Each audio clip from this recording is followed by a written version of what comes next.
안녕하세요. 신박사의 현정아슈 신범철입니다. 지난 시간에는 천안의 시내버스 요금 인상에 대해서 살펴봤는데요. 오늘은 지난 시간에 말씀드린 대로 총체적인 문제를 안고 있는 천안 시내버스를 조금 더 자세히 들여다보도록 하겠습니다. 지난 시간에도 말씀드렸듯이 시내버스에 대한 천안 시민들의 분노는 단순히 버스 요금이 200원 올랐기 때문만은 아닌 것 같습니다. 버스비 200원 인상은 매우 복합적인 문제를 안고 있는 천안 시내버스 문제를 수면 위로 끌어올리는 촉매제 역할을 했을 뿐이죠. 버스 회사의 경영 악화를 보조하기 위해 수백억 원의 보조금이 지급됐지만 이를 불법 편취하는 등 각종 문제가 야기됐고 아직 수습도 제대로 되지 않은 상황입니다. 사정이 이런 가운데 시내버스 서비스는 어떨까요? 버스 기사의 난폭 운전과 급정거, 급발진, 불친절 등 기본적인 서비스에 대한 불만은 물론 노선 체계, 배차 간격, 수도권 전철 환승 문제 등 수많은 문제점들이 시내버스를 이용하는 시민들을 짜증나게 만드는 요인으로 작용하고 있습니다. 이러한 총체적인 문제를 왜 고스란히 시민들이 안아야 하는 걸까요? 오늘은 버스비 200원 인상으로 촉발된 천안 시내버스의 응축된 문제점들을 살펴보도록 하겠습니다. 같이 가보실까요? 혹시 뭐 불친절하거나 이런 걸 느껴보신 적도 있어요? 솔직히 없다고 하면 그건 거짓말이죠. 아, 예. 약간 그렇게 친절하지는 못했다. 네. 그러니까 앞으로 뭐 천안 버스 노선에 대해서 이렇게 개선했으면 좋겠다 하시는 말씀 있으시면?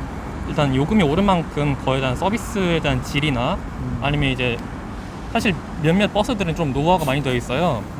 그래서 거기에 페인트 칠이라든지 그런 보조 좀 더해주고, 그리고 가능하다면 아까 말씀드렸다시피 14번이나 1번 그런 특정 노선에만 집중되어 있는 노선을 좀 다른 곳으로 풀어서 완화했으면 좋겠습니다. 시내버스 이용하시면서 불편한 점들은 없으셨어요? 가장 불편한 점은 무엇일까요? 근데 계기판에 나이 먹은 분들은 그거 계기판에 숫자가 좀 나오면은 좋은데 차는 안 오고 계기판에는 뜨지는 않고 그러니까 굉장히 갑갑하죠. 큰 차는 계기판에 뜨는데 이런 차는 안 떠요. 그러면은 이런 계기판 문제가 가장 시급하다고 보시는 거죠? 예. 천안 시내버스 기사님들이 더 친절하지 않고 너무 난폭하다 이런 얘기들을 많이 하세요. 그런 말씀들을 많이 네, 하세요. 많이 하세요. 그 밖에 또 버스 이용하시는데 불편하거나 개선사항 생각나시는 부분 그리고 있으세요? 이제 요즘 버스를 탈 때 음료수를 못 들고 타는 경우가 많아. 왜냐면 손님들한테 쏟을 수도 있으니까. 근데 손님 다 드시고 타시던지 아니면 어디다가 그냥 지금 급하시면 딴 데다가 버리고 타시던지 해야 되는데 그게 아니라 못 타! 막 이러면서 할 때는 좀 그래요. 예. 버스 노선이나 배차 간격과 관련해서는 뭐 불편한 거 없으셨어요? 내각으로 나갔을 때는 시내버스를 타려고 하면은 그 30분이나 20분 간격, 특히 병천 이렇게 500번 탈 때는 이렇게 30분, 20분 간격일 때는 그때는 좀 불편해요. 왜냐면 네. 시내버스가 자주 안 오니까 시내버스 이용하는 분들은 이제 많이 잘 쉽게 못 타고 빨리 나가야 되는데 다 자주 안 오니까 택시를 타는 경우도 많고 그러니까 택시비도 만만치 않잖아요. 그렇죠. 그런 것도 예. 좀 있어요. 최근 천안 시내버스 공영제를 위한 시민연대와 천안 시내버스 회사 보성여객 직원들은 이렇듯 다양한 시내버스 문제를 비롯해서 보성여객 대표의 횡령 등 혐의를 주장하며 기자회견을 했다고 하는데요. 천안시의회 정병인 건설교통위원장을 만나 이야기를 들어보도록 하겠습니다. 의원님 안녕하세요. 안녕하세요. 반갑습니다. 네, 반갑습니다. 천안 시민연대와 네. 보성여객 직원들이 고소장을 제출하였다고 하는데 네. 그 원인이 무언 거죠? 네, 2014년도에 시내버스 세계사 대표님들이 내부 횡령과 사기 혐의로 구속이 된 적이 있었습니다. 그 당시에 이제 개인 횡령 자금도 포함이 되어 있었는데 그 모 회사의 대표가 1억 5천 정도의 개인 횡령 자금이 있었고 법원에서는 그거를 환수하라고 명령이 있었고 또 선처를 위해서 회사에 반납을 한 사례였습니다. 네. 그 이후에 이제 구속이 풀리고 나고 나서 다시 회사로 반납했던 것을 그 회사의 비용에서 가져가는 그 사건인데 이제 그게 회사 자금의 횡령으로 지금 고발 조치가 되어 있습니다. 예. 천안시청 홈페이지의 민원 신청 사례를 보면 끊임없이 시내버스 관련 민원이 올라오고 있다고 합니다. 네. 천안 시민의 목소리를 대변하는 의원님께서 이 천안 시내버스의 문제점, 서비스 무엇이 잘못됐고 어떻게 개선해야 된다고 생각하시나요? 네. 좀 부끄러운 일인데요. 천안 시내버스가 전국에서 가장 높은 요금입니다. 요금은 가장 높은데 오히려 이제 반면 서비스는 전국에서 가장 낮다는 평가가 있습니다. 뭐 급출발, 급정거, 과속 난폭 운전에 심지어는 욕설까지 또 그 한 노선이 뺑글뺑글 돌아가는 그렇죠. 네, 자가용으로 20분이면 가는 거리를 시내버스로 40분, 50분 가기도 하고 급출발, 급정거나 그런 그 서비스 개선들은 충분하게 데이터만 가지고도 잡을 수 있습니다. 예를 들어서 그 시내버스 안에는 DTG라고 디지털 운행 기록기라고 있는데요. 그 데이터를 확인을 하면 언제 어디서 어떤 버스가 과속을 하는지 급정거를 하는지 다 데이터를 뽑을 수 있습니다. 의지만 가지면 그 데이터에 근거한 서비스 평가를 통해 가지고 인센티브나 페널티를 주는 방법, 그리고 그 페널티에 따라서 보조금을 차등 지급하는 방법을 할 수가 있고요. 또 이제 시내버스의 서비스 개선을 위해서는 반드시 책임 노선제가 도입이 필요합니다. 회사가 그 노선의 서비스에 대해서 책임을 지고 또 서비스 평가에 인센티브나 페널티를 통해서 그 서비스를 개선하는 그 운행 방식입니다. 네, 시의회에서는 1일 2교대 근무 방식으로 전환할 수 있도록 좀 권고를 하고 있습니다. 네. 천안 같은 경우는 지금 격일 근무입니다. 오히려 격일뿐만 아니라 복격일, 이틀 연속 일을 하고 하루 쉬는, 그리고 그 하루 운행할 때 새벽 6시부터 밤 11시까지 막 16시간, 17시간 운행을 하거든요. 그래서 조금 더 이제 장기적으로 가면 저희는 이제 준공영제, 더 나아가서는 공영제를 검토를 하고 있고 요구를 하고 있습니다. 저는 개인적으로는 준공영제를 실패한 정책이기 때문에 완전 공영제로 가야 된다라고 생각을 하는데요. 준공영제가 실패한 이유는 딱 하나입니다. 통제권이 시가 갖고 있지 않기 때문에 그럽니다. 예를 들어서 그 보조금이 나가기 위해서는 기본이 되는 게 표준운송 원가인데 표준운송 원가 산정에 대해서 그 내역에 대해서 그 적절성에 대해서 천안시가 제대로 분석이 안 되어 있고 그것을 통해서 검증하거나 통제하거나 그런 시스템이 되어 있지 않기 때문에 앞으로는 철저한 운송원가 분석을 통해 가지고 적정한 보조금 수준과 보조금 금액 그리고 그 보조금이 정당하게 지급이 됐고 정당하게 집행이 되는지에 대한 감시 감독이 필요할 것 같고요.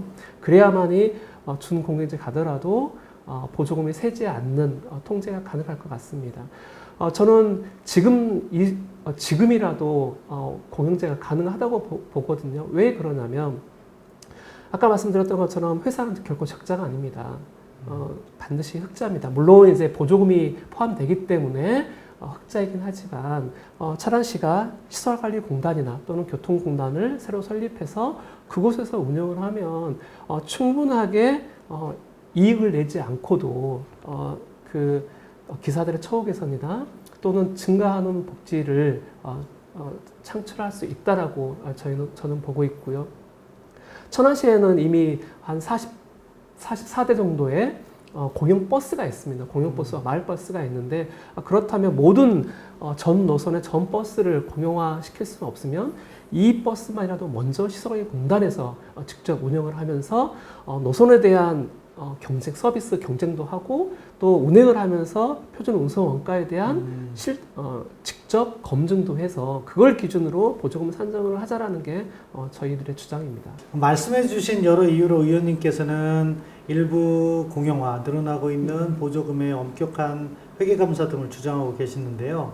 이러한 주장들이 천안 시내버스의 서비스 품질을 확실히 향상시킬 수 있다고 보시는 건죠? 표준 운송 원가 자체도 지금 부풀려져서 산정되어 있지만 실질적으로 회사는 적자가 아니라 계속 흑자를 보고 있는 것으로 저희는 알고 있습니다. 이게 회계감사 결과 보고인데요. 모 회사의 매출 총이익이 2019년도에 33억, 당기순이익이 11억입니다. 전년도에도 당기순이익 10억, 그리고 2018년도에도 10억, 2019년도에도 11억의 단기 순이익을 내고 있어요.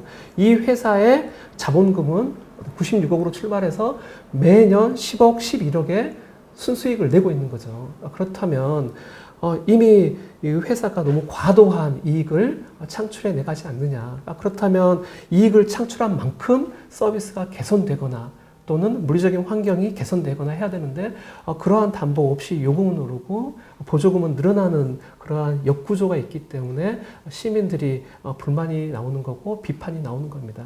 천안시청은 홈페이지를 통해 민원 신청을 할 수 있는 올소 365를 운영하고 있습니다. 민원 사례에서 버스라는 키워드를 검색하면 어렵지 않게 2천여 개가 넘는 민원들을 찾을 수 있는데요. 클릭해서 들어가면 민원의 내용과 답변이 잘 정리되어 있습니다. 내용을 보면 민원이 발생한 버스를 찾아 행정 처분이나 지속적인 지도 및 서비스 교육을 약속한다고 되어 있습니다. 하지만 행정 처분에도 불구하고 이렇게 많은 민원이 끊이지 않고 있다면 과연 민원 처리는 제대로 되고 있는 것일까 하는 의구심이 들기 마련인데요. 천안시의 입장은 어떤지 들어보도록 하겠습니다. 천안에서도 시내버스의 질 향상을 위해 많은 노력을 하고 있는 것으로 알고 있는데요. 그럼에도 민원이 끊이지 않고 홈페이지 같은 데 올라오고 있습니다. 그 원인이 뭐라고 보시는지요? 저희 천안시에서는 매년 정기적으로 시내버스 운수 종사자, 전 운수 종사자를 상대로 교통안전 및 친절 교육을 실시하고 있고요. 또 서비스 개선을 위해서 일부 시내버스 노선을 회사에서 전담해서 운행하는 그런 책임 노선제를 운행 중에 있습니다. 또한 그 장기적인 방안으로는 현재 새벽에 출근해서 운전을 시작을 해서 밤늦게까지 운전을 하는 격일제 근무제에서는 진짜 마음으로 하는 그런 친절을 기대하기는 실질적으로 어려운 부분이 있어서 52시간 근로제 도입과 동시에 인원을 충원을 해서 1일 2교대로 근무 조건을 개선해서 실질적으로 운수종사자의 마음으로 서비스를 할 수 있는 그런 근로 조건을 개선하는 데 역점을 두고 있습니다. 지금 1일 2교대가 추진되고 있는 거예요? 예, 장기적으로 네. 저희가 비승적 손실보상금을 지급하고 있는데요.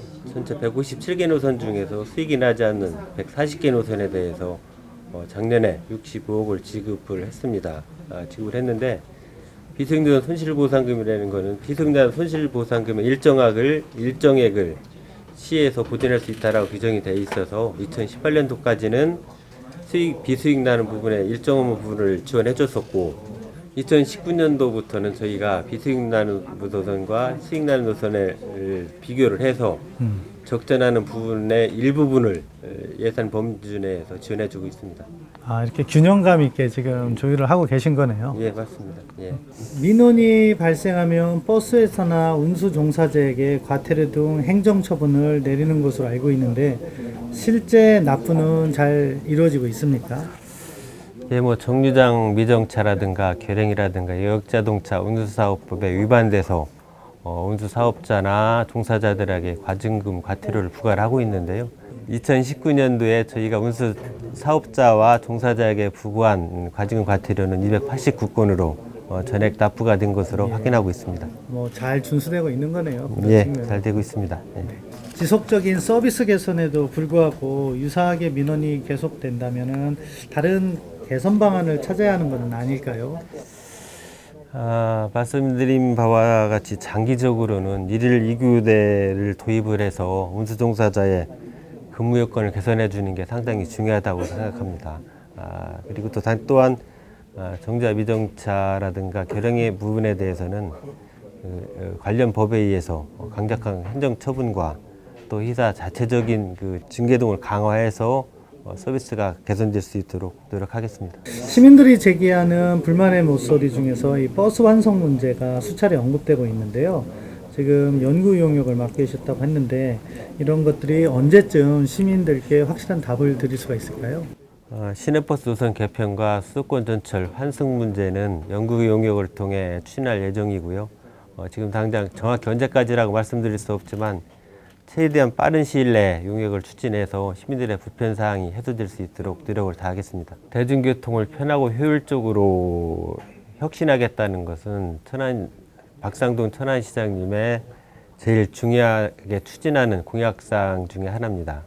수권전철 환승 도입과 심야버스 운행, 그리고 중앙버스 자동차로 도입 등 대중교통을 보다 편리하고 효율적으로 운영할 수 있도록 최선의 노력을 다하겠다는 말씀드리겠습니다. 천안에는 3개의 버스 회사가 버스 400여 대를 투입해 노선 150여 개를 운영하고 있습니다. 서민들의 발이라고 할 수 있죠. 하지만 현재 서민의 발이 제 기능을 하지 못해 제대로 걸을 수가 없는 상황인 것 같습니다.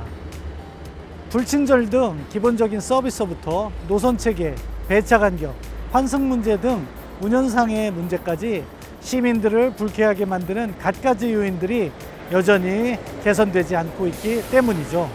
시민들이 버스 요금 200원 인상을 반대하는 충분한 이유가 되는 것 같습니다. 하지만 천안시에서도 불편을 호소하는 시민들의 소중한 의견을 받아들여 개선안을 찾고 있다고 하니 또다시 믿어볼 수밖에요. 그러나 시민들의 이유 있는 불만을 해결하는데 너무 오랜 시간이 걸린다면 더 이상 시민들은 행정기관의 말을 믿지 못하게 될 수도 있습니다. 하루빨리 천안의 시내버스가 새롭게 탈바꿈해서 시민들이 웃으며 이용하고 우리 동네 시내버스가 최고라는 찬사가 나오길 기대해 봅니다. 신박사의 현정아쇼, 오늘은 여기까지입니다.